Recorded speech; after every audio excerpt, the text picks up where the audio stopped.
तो welcome to imagine point YouTube channel. तो प्यारे बच्चों बहुत बहुत स्वागत है।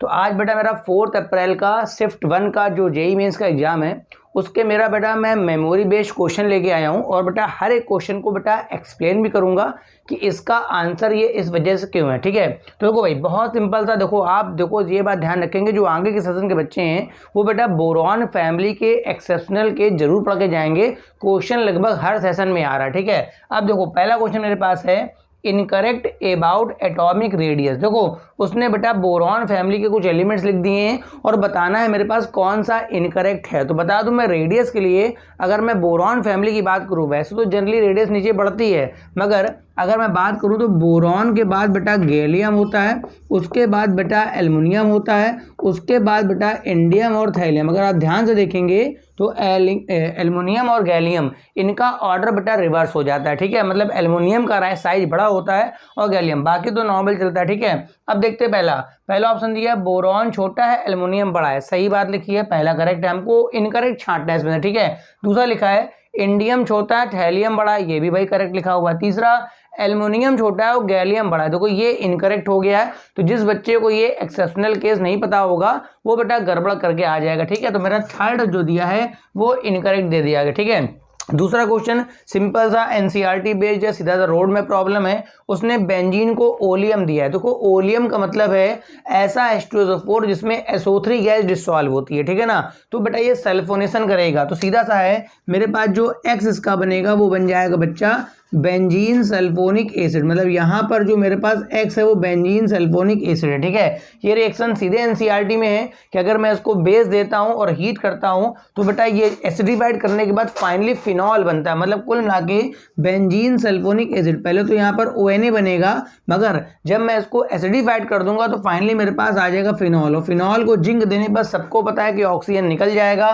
फाइनली जो आपका जेड बनेगा बेटा वो बेंजीन। तो जिसका ये सीक्वेंस सही होगा उसका आंसर पूरा सही होगा। पहला मेरे पास है बेंजीन सल्फोनिक एसिड, दूसरा मेरे पास फिनॉल और तीसरा मेरे पास है बेंजीन। ठीक है, तीसरा क्वेश्चन मेरे पास है इनमें से छांटना है, मेरे को सेलेक्ट करना है बेटा कौन कौन सा पैरामेटिक है। तो मैं बता दूं O2 लगभग सभी को याद रहता है पैरामेटिक। N2 में आप देखेंगे तो सब इलेक्ट्रॉन भर पेयर्ड हो जाएंगे, तो ये डायमेटिक होता है। O2 की बिरादरी का H2S को भी चेक ना करिए, ये भी पैरामेटिक है। F2 और Cl2 यहाँ पर भी सब इलेक्ट्रॉन टोटली फिल्ड हो जाएंगे, मतलब आप जो इलेक्ट्रॉन फिलिंग करते हैं sigma 1s sigma star 1s, तो जितने भी ऑर्बिटल्स होंगे सब कंप्लीटली फिल्ड होंगे, तो ये दोनों भी आपके डायमेटिक में काउंट होंगे। तो ओवरऑल इसमें से जो पैरामेटिक स्पेसीज है बेटा वो आपके 2 आएगा। हो सकता है कि अगली किसी शिफ्ट में ये पूछ ले इसमें से कौन कौन सा डायमेटिक है। तो ये हम लोग सेशन इसलिए डिस्कस करते हैं कि जिस टाइप के क्वेश्चन आते हैं बेटा मोस्टली वैसे ही क्वेश्चंस रिपीटेड बाकी शिफ्टों में भी आते हैं, तो इस वजह से आप इन शिफ्ट के क्वेश्चन को जरूर देखा करिए। ये मेरे 3 क्वेश्चन हो गए, अब आप इसको नोट कर लीजिए, फिर मैं आगे बढ़ता हूं।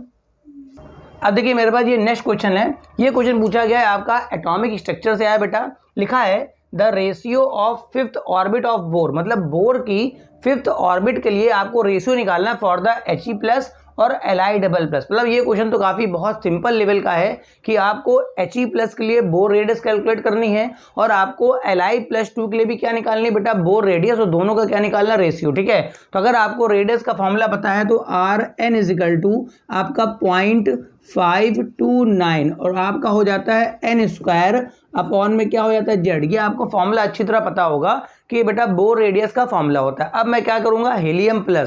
अच्छा बोर रेडियस ये ध्यान कर लीजिएगा सिंगल इलेक्ट्रॉन के लिए फिलहाल आंसर दिए हैं, तो कोई ना कोई मतलब वो रूल नहीं लगाने वाला कि सिंगल इलेक्ट्रॉन ऐसा ना दे देगा। ठीक है, He+ सिंगल इलेक्ट्रॉन है, तो ये n क्या है बेटा नंबर ऑफ सेल है और Z क्या एटॉमिक नंबर। तो मैं लिखाता हूँ पहले R ऑफ He+ के लिए निकालूंगा 0.529, तो बेटा ऐसे रहेगा n²। चाहिए मेरे को 5th ऑर्बिट, तो ये बेटा 25 हो जाएगा अपॉन में Z। हीलियम का न्यूक्लियर चार्ज कितना हो गया 2, तो ये तो पहला वाला आ गया।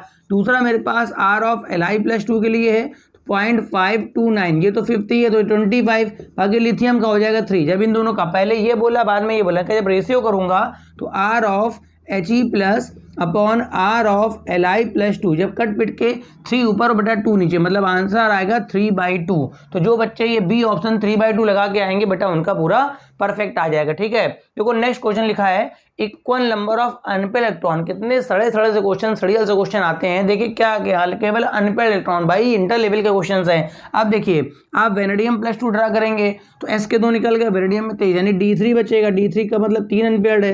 निकल +2 में आपका D8 बचता है, तो अगर मैं D8 करता हूं तो 2 ही अनपेड, को यहाँ पर 3 अनपेड होंगे और 2 अनपेड, ये तो बेकार हो गया ऑप्शन। ठीक है, क्रोमियम +2, क्रोमियम होता है S1D5, तो आप +2 करेंगे तो ये D4 बचेगा। D4 में 4 अनपेड हैं। Mn+2 D5 होता है, यहाँ 5 अनपेड, ये भी बेकार ऑप्शन हो गया। Fe+2 होता है D6, D6 का मतलब हो गया 4 अनपेड। कितने अनपेड? 4। स्कैंडियम तो बेटा यहाँ तो 4 होगा ही नहीं, ये तो बेकार ही हो गया। लास्ट वाले से ही उम्मीद है कि Mn+3 का मतलब क्या हो गया? Mn+3 का मतलब D4 हो गया। क्या हो गया? D4 का मतलब तो सीधी बात 4 अनपेड आ जाएंगे इस तरह से। D4 में 1 2 3 और 4। Fe+2 होता है D6, तो D6 वाले में क्या होगा? सीधा सा आप 6 जब भरेंगे तो 1 2 3 4 5 1 6, तो यहाँ पर 4। तो आपका जो फोर्थ ऑप्शन है वही मेरे पास परफेक्ट है। बाकी में किसी में आपका अनपेड मैच नहीं कर रहा है। बनाइए फिर मैं नेक्स्ट क्वेश्चन लिखता हूँ। अब देखिए मेरे पास एक ये डायग्राम बना के दिया गया था। यहाँ पर उसने भरा हुआ फ्रेश वाटर और इधर रखा है सॉल्ट वाटर। ठीक है, बीच में कोई मेम्ब्रेन लगा रखी है और कह रहा है मैं इधर से प्रेशर लगाऊंगा, मतलब सॉल्ट वाटर से प्रेशर लगा रहा है और प्रेशर फिलहाल ऑस्मोटिक प्रेशर से ज़्यादा है, मतलब ये रिवर्स ऑस्मोसिस का क्वेश्चन है। मगर उसने ये नहीं पूछा, उसने इस मेम्ब्रेन के बारे में पूछा है कि कौन सी मेम्ब्रेन है। तो भाई सीधी सी बात, हम लोग सेमी परमेबल मेम्ब्रेन लेते हैं। एनसीईआरटी में साफ साफ लिखा हुआ है सेलुलोज एसीटेट की जो मेम्ब्रेन होती है वो बेटा टोटली सेमी परमेबल है। तो इसका जो आंसर सही होगा वो सेलुलोज एसिडेट। ठीक है, उसके बाद कोई ये आपका ऑर्गेनिक का क्वेश्चन आ गया। कई सारे रिएजेंट दे रखे हैं, बहुत सरल से हैं भाई। नाइट्रोबेंजीन का अगर आप रिडक्शन कराएंगे, क्या कराएंगे? रिडक्शन।